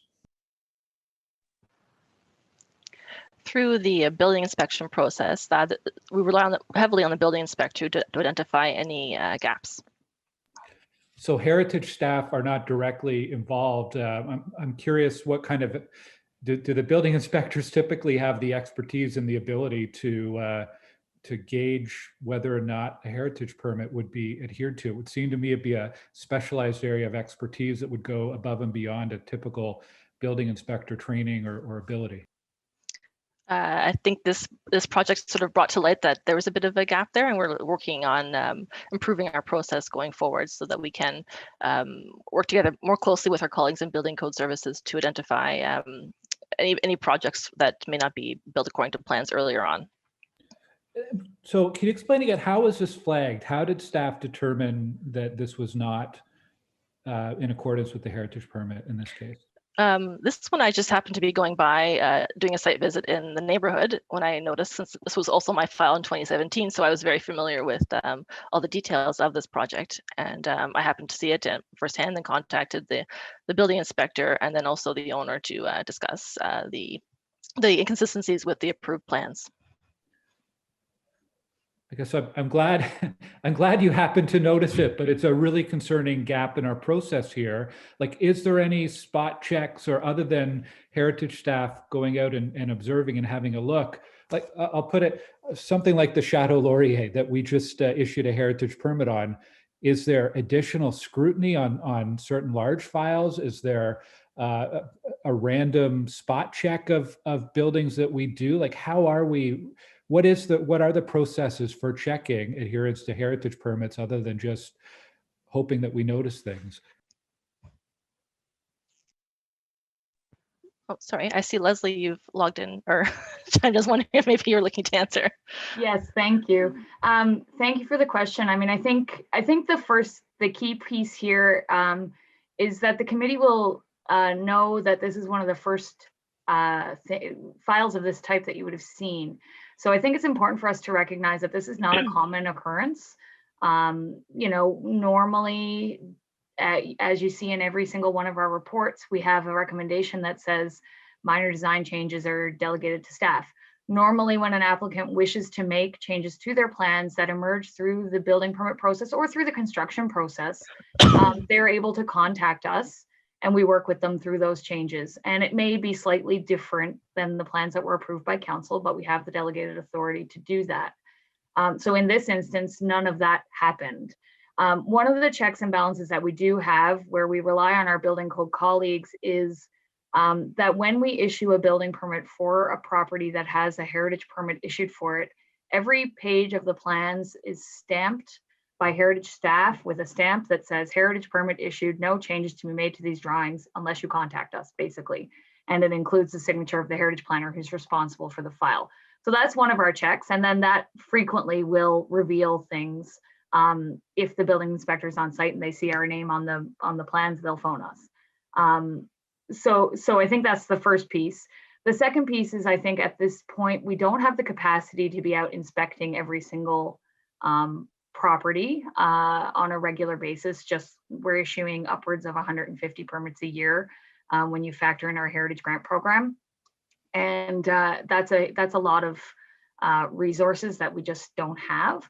So I think on higher profile files, like for instance, the Chateau Laurier or 180 Metcalf, the Medical Arts Building, which was a file that I worked on several years ago, we do staff undertake their own inspections on a regular basis. So I've been to visit that site several times, or sites where we know there's potential issues or that sort of thing. So we don't have a formal process, but I think, as Ashley mentioned, this is something that has been revealed to us through this file that perhaps we need to figure out a way that we can work more closely with our building code colleagues to maybe even if we can do kind of one inspection before the end of the building permit process. So I hope that answers your question, Councillor. It's not, we don't have a full answer today. Yes, and yes, I do realize it's a question of resources, which you know, perhaps is a future future part of a work plan or future part of resource allocation, something we can look at. And I do know that you are out inspecting. We have the Bradley Craig Farm on Hazeldean Road in Stittsville, and I do know there's been some work done, and that's something that you're monitoring, and it is a higher risk building. So I appreciate that. I guess the only other question I have, and I'll leave it to the other committee members for more, is if this property owner does not complete the work, what kind of fines or penalties do we have the ability to impose if the work isn't done to this new permit that we're going to be issuing?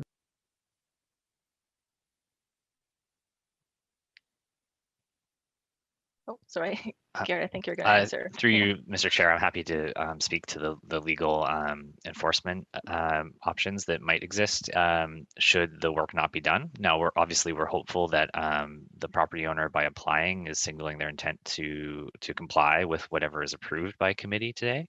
And what they should do if they are complying is upon if the recommendations of staff are approved, they should revise their building permits and go ahead and remove those aspects of the construction which are not complying with the revised heritage permit, and otherwise bring the building into conformity. So if they don't do that, there are enforcement options that exist. We obviously want to leave all of those on the table. So if I don't happen to mention one of them today, the property owner shouldn't assume that we're keeping those off the table. But the two primary enforcement mechanisms would be prosecution either under the Building Code Act or the Heritage Act. Both those acts make it an offense to construct in accordance, contrary to either the heritage permit or the building permit. The Building Code Act has a specific process where we can issue orders to comply. And those orders are also binding on the owner. So we could use those tools to require the owner to comply with an order. And and again, hopefully this isn't the case, if the owner didn't comply with an order, they could be prosecuted for construction contrary to the permits and also contrary to the order that was issued. The possible fines that can result under both the Building Code Act and the Ontario Heritage Act are capped at $50,000 per offense. Realistically speaking, $50,000 is a very high end for those types of fines, so we wouldn't expect to see a fine that high on a first offense, but it is the maximum that can be issued. This isn't an offense that has a fixed fine like a parking ticket would or something like that. It would be up to the discretion of the court. Okay, thank you. So I'm supportive of what staff have recommended. I think you've been very generous to this property owner, given the issues with adherence to the original heritage permit.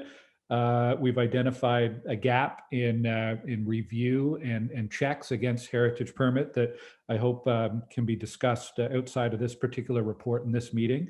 And I think the property owner should know that there'll be a lot of attention on the work going forward. And I hope that we are able to use whatever legal power we have to ensure the work's completed as recommended.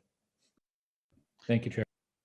Thank you, Councillor Gower. And Councillor Brockington is next. And somehow Chateau Laurier did re-enter the conversation. It's a boomerang, Mr. Chair. Thank you, Councillor Gower. Some excellent questions. I just want to state what I think the chain of events are, and I'd like staff to tell me if I'm correct. So in 2017, the heritage permit was authorized. The owner did work and many deviations from expectations occurred. A reapplication of a permit is coming before us today because there are some things that were done that actually staff like and want to reissue the permit to cover those off.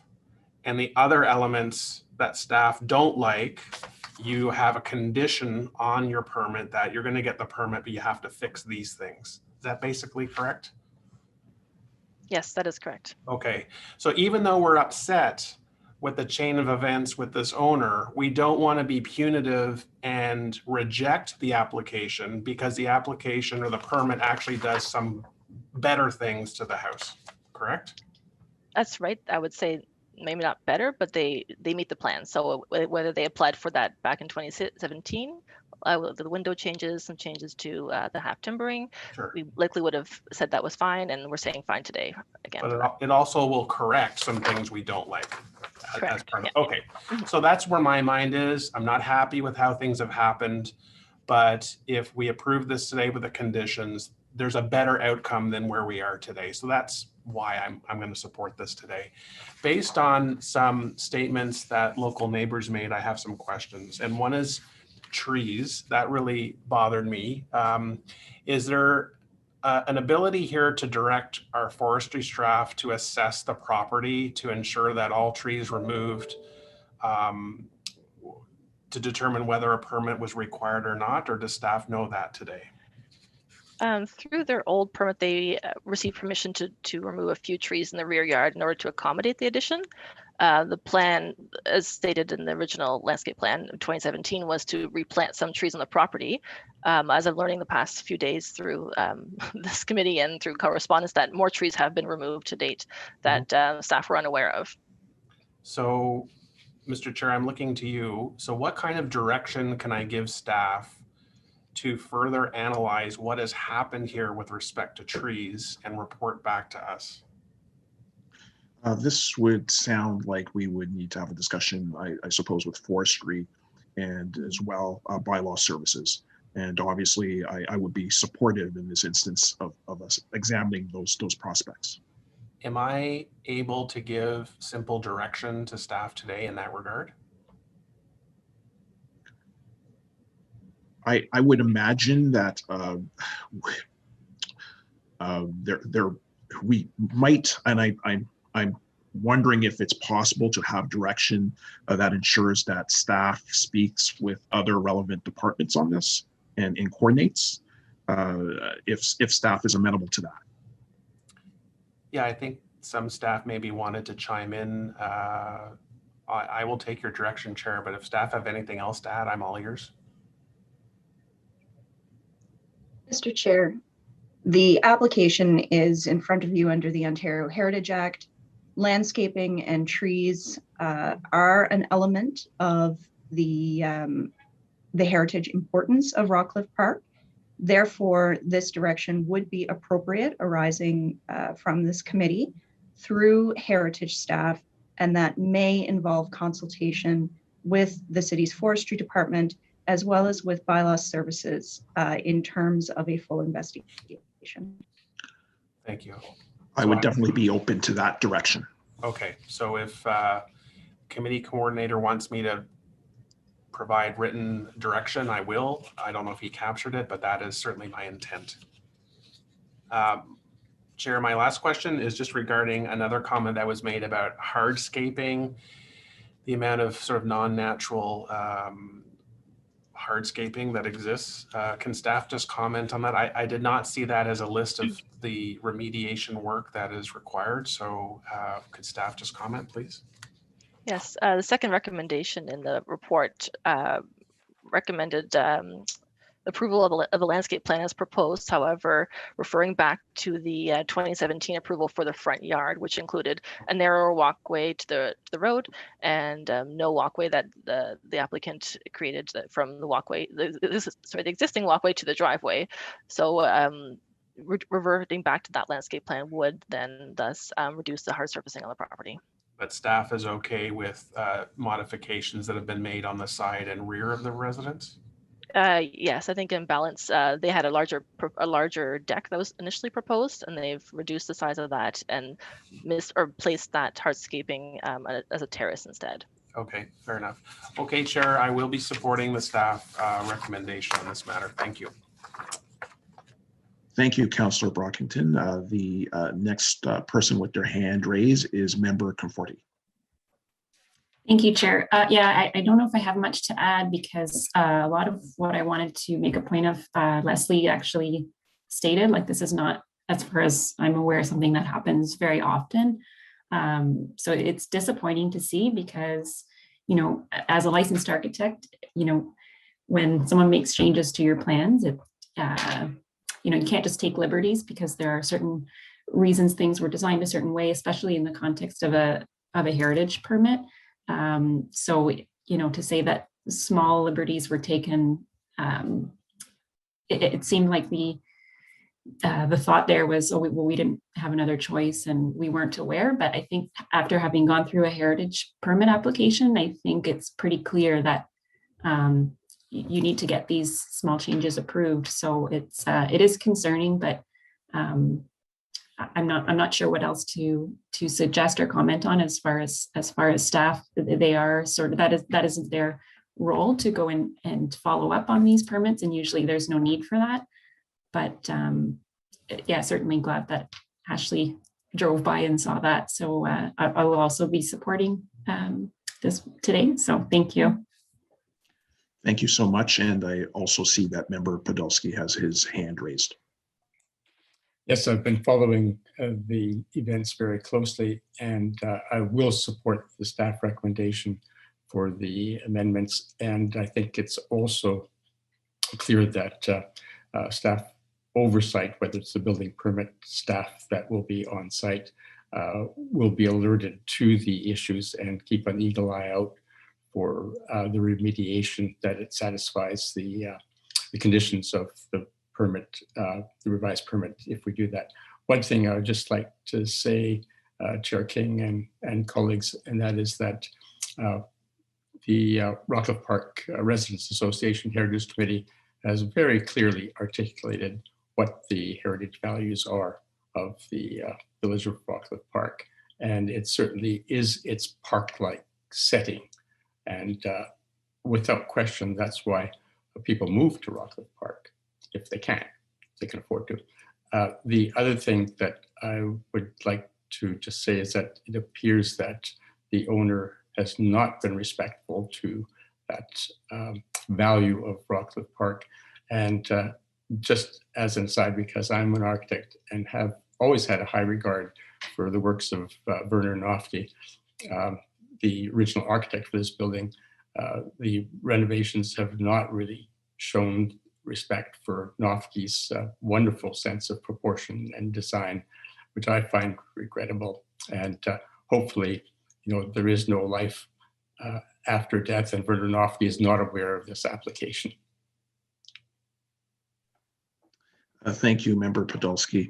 I was just curious if any members have any other questions to staff. I know that there has been a bit of wrap up listening to some of the comments here. So do any of the other members have any comments, general comments on this item? And I don't see hands raised. I just do want to acknowledge that I'm also supportive of the staff recommendation concerning this report. I've listened to my colleagues and I absolutely concur. This situation does demonstrate the need for applicants to follow the proper process and rules. There should be an understanding by owners that specific process and rules are associated concerning development applications in heritage conservation districts. It's really frustrating that the owner of this property chose to ignore the designs approved for the redevelopment of this property, and ultimately, I would agree with Member Podolsky, does not respect the heritage values of the neighborhood. No discussion with staff or with Heritage Committee of the Rockcliffe Park Residents Association concerning alteration of a grade 1 property, which requires the highest conservation practice. This is ultimately unacceptable. I agree where Councillor Moffat was going. In a heritage conservation district, you can't simply see a truck going down the street, rap on the window of the truck and say, you know, what can you do for me in terms of my property? That's not how heritage conservation districts operate. And I'm very pleased that in this instance, that the city reserves the right to pursue legal action on the non-compliance at issue. The approval of the application before us as presented does not constitute approval or acceptance of the past contravention or any contravention which may occur in the future by the owner. So ultimately, I'll be supportive of this report, and I'm also supportive of a direction as requested by Councillor Brockington to heritage staff to review the impact to the tree canopy in coordination with forestry. With that, is this report carried? Absolutely carried. Carried. Thank you. The report is scheduled to be presented to Council on April 14th, 2021. The next item on our agenda is a status update for the Built Heritage Subcommittee inquiries and motions for the period ending February 24th, 2021. I see that there is no presentation scheduled for this update, and it's pretty routine. Does the committee have any questions for staff on this item? And I see no hands raised. And I suppose that members also do not have any general comments on this item since it seems to be pro forma. I don't see any hands raised. So is this report received? Received, yeah. Received, thank you. The next item is a councillor's item. Councillor McKenney, on behalf of Councillor Menard, is moving an item in concerning the addition of 15 de Oblitz Avenue to the City of Ottawa Heritage Register.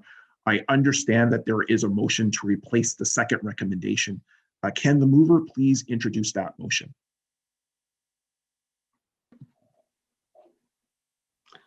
I'm happy to, or was Councillor Menard is the actual mover? I know that we're going to ask Councillor Menard for comments immediately after you move the amending motion. Okay, now I'll go ahead then. I will read it out. Whereas report BCS 2021 OCC Gen 0008 recommends that staff review the property at 15 Disablet Avenue for designation under Part 4 of the Ontario Heritage Act. Whereas since the January 2021 meeting of the Built Heritage Subcommittee, the property owner has submitted a cultural heritage opinion letter prepared by Robertson Martin Architects, and whereas staff have reviewed the report and concur with the overall finding that the Sisters of the Sacred Heart of Jesus Convent at 15 Displett Avenue is not a strong candidate for designation under Part 4 of the Ontario Heritage Act.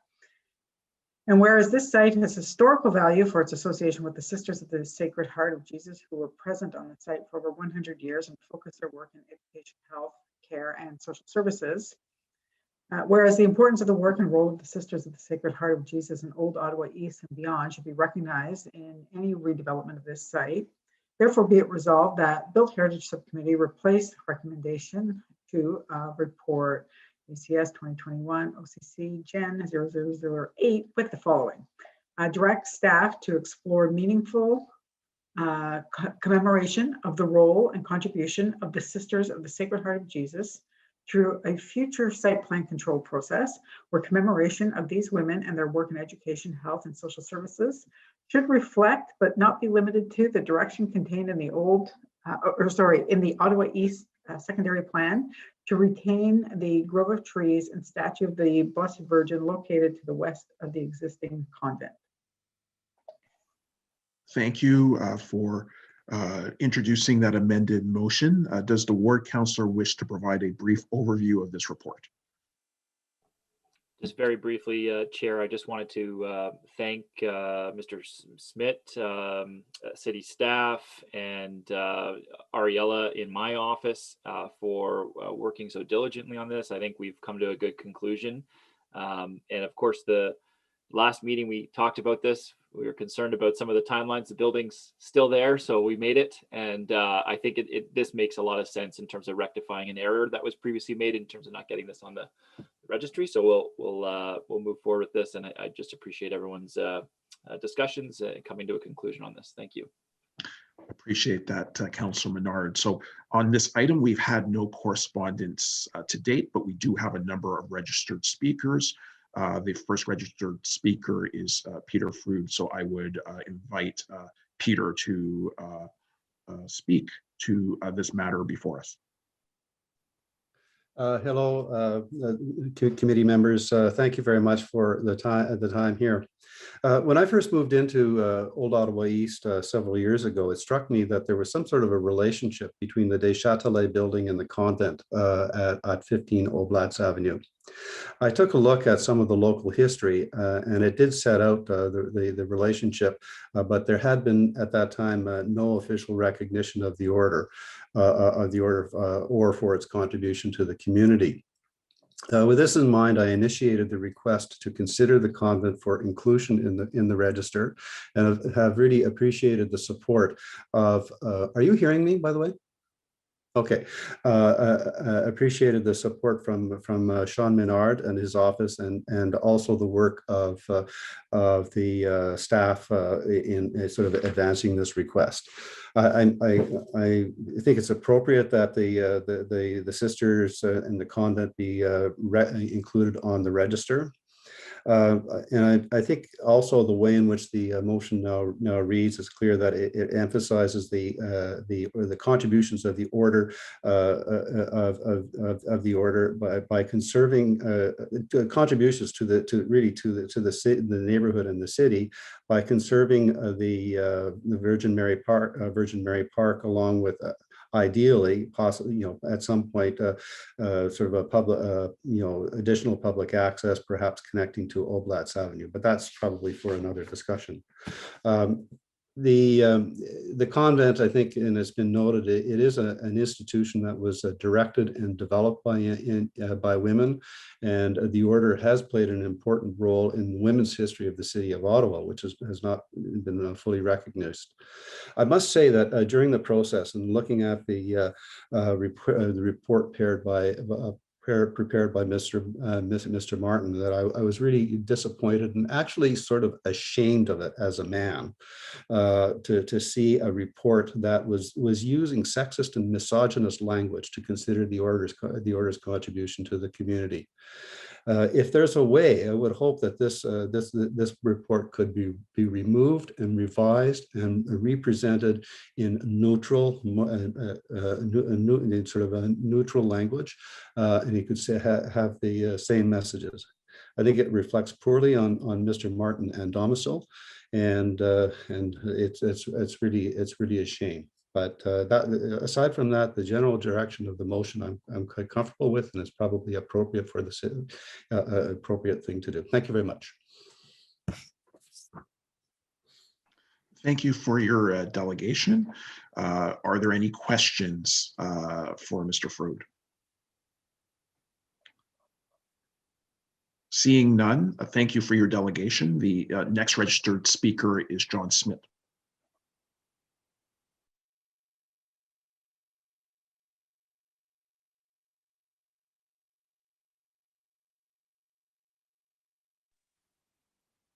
And is John on the line?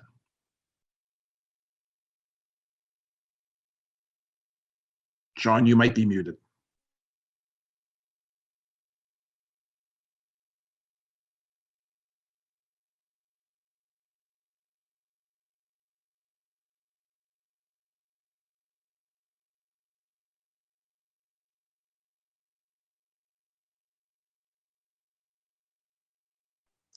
And I'm seeing in the application that John is still being connected by audio.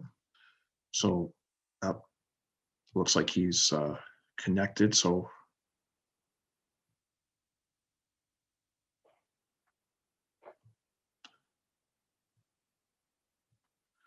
if we are continuing to have some technical difficulties, we might go to Rick Morris next, and then revisit John as he works out some of the technical difficulties. Thank you, Mr. Chair. Can everyone hear me also? We can hear you. Okay. Yeah, just basically, I just wanted to say that since the January subcommittee meeting, we have worked, closely with Leslie Collins specifically at the City Heritage Department, and then Ariella Summit, who is Councillor Menard's assistant, and we think we've come up with a good resolution. The draft motion that was created by probably a combination of city staff and the council's office. We reviewed it yesterday afternoon.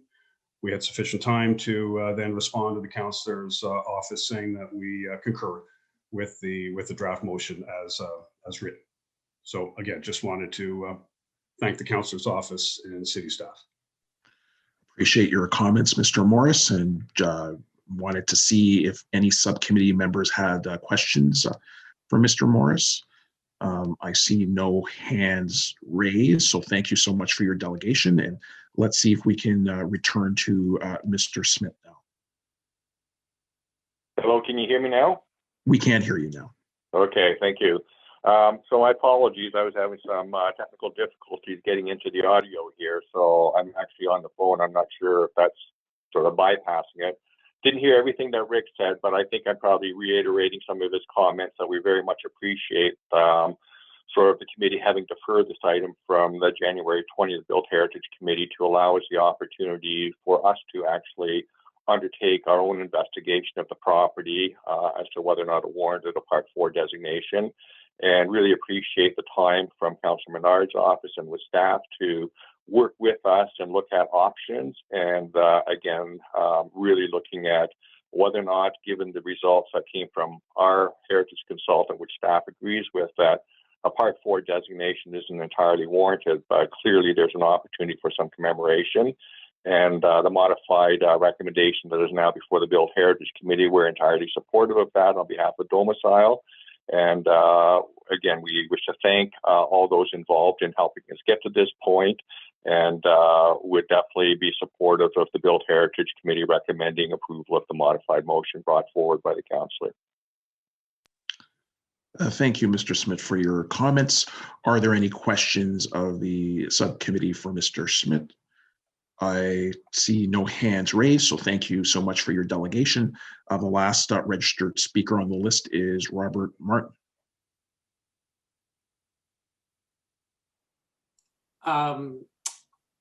Chair, I don't have any further comments. I think that Rick and John have presented the case. So unless there's particular questions, I don't have anything further to add. Okay, thank you so much. And I don't see hands raised. So does the committee, does any committee member want to make some comments on this item? And I see that Vice Chair Quinn's hand is raised. Thank you, Mr. Chair. This question is for staff. I just want to be clear with the new motion. This means that staff is stepping away from recommending the building be added to the register. Can you clarify that, please? No, Vice Chair, actually, this is in addition. So the building would be added to the register, and should the site be redeveloped in the future, commemoration would be explored. Okay, thank you for clarifying that. That was my question. Thank you. And Member Podolsky. Yes, I think, Leslie, if you could just clarify that staff has looked at the criteria, the provincial criteria? And have you also concluded that the property is not really a candidate for designation under Part 4 of the Heritage Act? The reason why I ask that is that by implication, that's the message that is conveyed. But I think for the public and the community, it would be useful to actually hear explicitly staff's position on the review and potential designation. So if you wouldn't mind just making that clear, that would be helpful. Happy to. So further to the memo that was distributed to members yesterday, basically staff reviewed the report submitted by the applicant as well as our own information on this property. And we have concluded that we do not believe that this building is a strong candidate for designation. So we concur with the overall finding of the cultural heritage opinion letter that was submitted by the applicant, or by the owner, sorry. However, I think further to Mr. Frood's comments, we do not agree with the assessment of the role of the Sisters of the Sacred Heart of Jesus as part of that cultural heritage opinion letter. We believe that the sisters were an important order in their own right, and I think the evolution of this building exemplifies that. So while we believe there is historic value, associative value for its direct association with the Sisters of the Sacred Heart, we think that that value can be commemorated on the site through the retention of the statue of the Blessed Virgin and potentially other commemorative opportunities should a redevelopment of this site be proposed in the future. So I hope that answers the question. I can go through the other criteria if you wish, but generally we concur with the findings of the letter that was submitted. Yeah, that answers my question. Thank you very much. Thank you, Member Podolsky. So are there any other questions or wrap-up comments on this item? Just wanted to thank the community for bringing this forward and for the debates that we've had about it under this process, and Mr. Podolsky's comments previously about this. I think we got to the right conclusion here. So thank you very much to Mr. Frood and to others as well. And thank you so much, Councillor Menard, for your comments, for your work on this. I am definitely supportive of this direction. I think any other additional ways that we can explore meaningful commemoration of historic sites, if we can't just do it through designation, is worthy of exploration. So I thank you for also bringing this forward. Is the amending motion carried? Carried. Carried. Is the report carried? Carried. Carried. Thank you. This report is scheduled to be presented to Council on April 14th, 2021. The last items on our agenda, there are no in-camera items to date. There are no notices of motion. There are no inquiries. And is there any other business? Ultimately, I suppose there is with the direction that is before us with Councillor Brockington.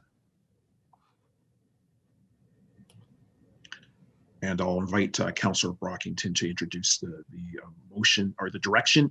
If he does have it in front of him, I know that staff was working hard behind the scenes and had circulated the direction. Yes, Chair. So just to confirm for our colleagues, the formal direction now, and thank you to the coordinator, that heritage staff be directed to consult with forestry staff and bylaw staff, if necessary, prior to consideration at council, to review whether permits were obtained for all the trees removed to date and whether there's an impact to the heritage elements relating to landscaping. And so is it the will of the committee to allow this member to move this motion? Yes.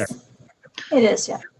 Excellent. So if it is the will of the committee that this be a formal direction, I would ask staff to advise whether this direction falls within the scope of an item of business already on the agenda and whether the required actions can be completed with existing resources.